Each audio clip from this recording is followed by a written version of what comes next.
আমার আজকের রান্না হচ্ছে মটর ডালের বড়া দিয়ে পটল কাঁচকলার ডালনা। দারুণ স্বাদের এই রান্নাটা। গরমের প্রস্তুতি শুরু হয়ে গেছে। বেশি রান্না করতে ভালো লাগছে না, রান্নাঘরে বেশিক্ষণ থাকাও যাচ্ছে না, তাহলে কিন্তু এই রান্নাটা করে দেখুন, সবার মন কেড়ে নেবে।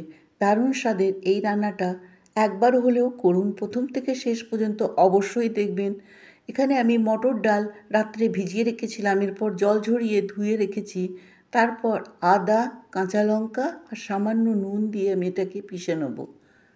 এরপর একটু হাত দিয়ে ফেটিয়ে নেব। কড়াইতে দিয়ে দিয়েছি সর্ষের তেল। এরপর বড়াগুলোকে মিডিয়াম সাইজ রেখে এপিট ওপিট করে ভেজে নেব।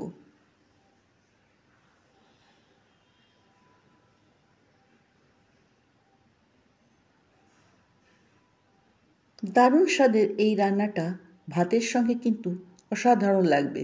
প্রত্যেকটি বড়াগুলোকে লাল করে ভেজে তুলে নিতে হবে। এদিকে আমি সবজি কেটে রেখেছি, তার মধ্যে পটল, আলু আর কাঁচকলা আছে। কাঁচকলাটাকে হলুদ জলে ভিজিয়ে রেখেছি। এদিকে আমি আলু খোসা ছাড়িয়ে মিডিয়াম সাইজের দুটো কেটে রেখেছি, আর পটল।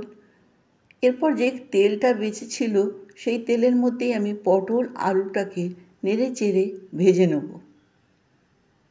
এর মধ্যে কিন্তু আমি অল্প একটু নুনও দিয়ে দিয়েছি। ভাজা আমার হয়ে গেছে। এদিকে আমি টমেটো দুটো ছোট সাইজের কেটে রেখেছি, আর আদা গোল গোল করে কেটে রেখেছি। এরপর কয়েকটা কাঁচা লঙ্কা টুকরো করে কেটে আমি ভেজে তুলে নেব।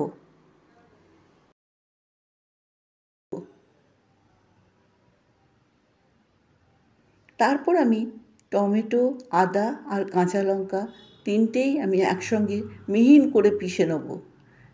এরপর অল্প একটু তেল দিয়ে ফোড়নে দিয়ে দিলাম লবঙ্গ আর তেজপাতা। এরপর কেটে রাখা কাঁচকলাটা দিয়ে দিলাম। আলু, কাঁচকলা, পটল এখন বাজারে পাওয়া যাচ্ছে, আর থলের মধ্যে এই সবজিগুলো থাকছে।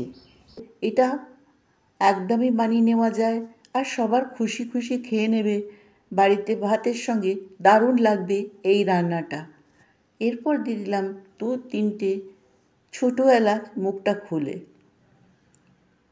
তারপর পিষে রাখা মশলাটা দিয়ে দিলাম, যার মধ্যে আছে টমেটো, আদা আর কাঁচা লঙ্কা। এরপর মশলার সঙ্গে আমি কাঁচকলাটাকে কষবো। তারই মাঝে দিয়ে দিলাম গুঁড়ো মশলা, হলুদ গুঁড়ো, ধনে গুঁড়ো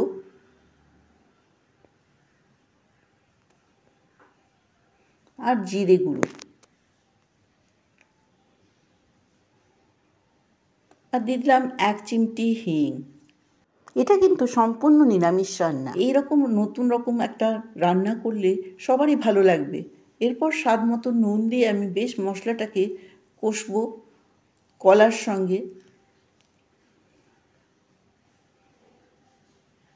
আমাদের এখানে কিন্তু কলা চট করে সেদ্ধ হয়ে যায়, আর খেতেও দারুণ লাগে। আপনাদের ওখানে কলা কীরকম হয় সেই রকম হিসেবেই কলাটাকে ভালো করে মশলার সঙ্গে কষে নিতে হবে। এরপর দিয়ে দিলাম এর মধ্যে ভেজে রাখা আলু আর পটল, দিয়ে দিলাম ভরে 1 চামচ ঘি। একদমই অন্য স্বাদের এই রান্নাটা একবার করে দেখুন, দারুণ লাগবে। এরপর আমি দিয়ে দেবো এর মধ্যে স্বাদ মতন চিনি, যেটা কিন্তু স্বাদকে আরও বাড়িয়ে দেবে।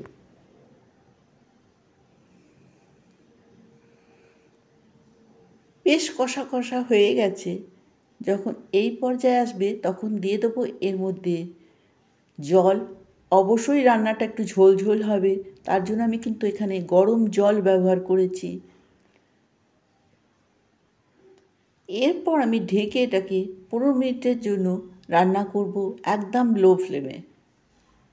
দেখুন তেলও উপরে এসে গেছে। এরপর আমি দেখব সবজিগুলোও সেদ্ধ হয়েছে কিনা। দেখুন সবজিগুলোও সেদ্ধ হয়ে গেছে। এরপর আমি দিয়ে দেবো ভেজে রাখা বড়াগুলো।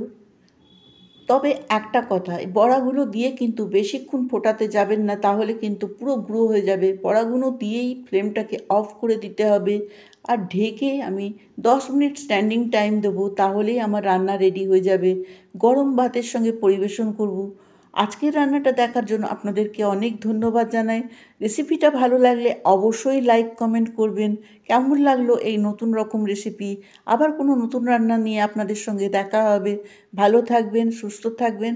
ধন্যবাদ।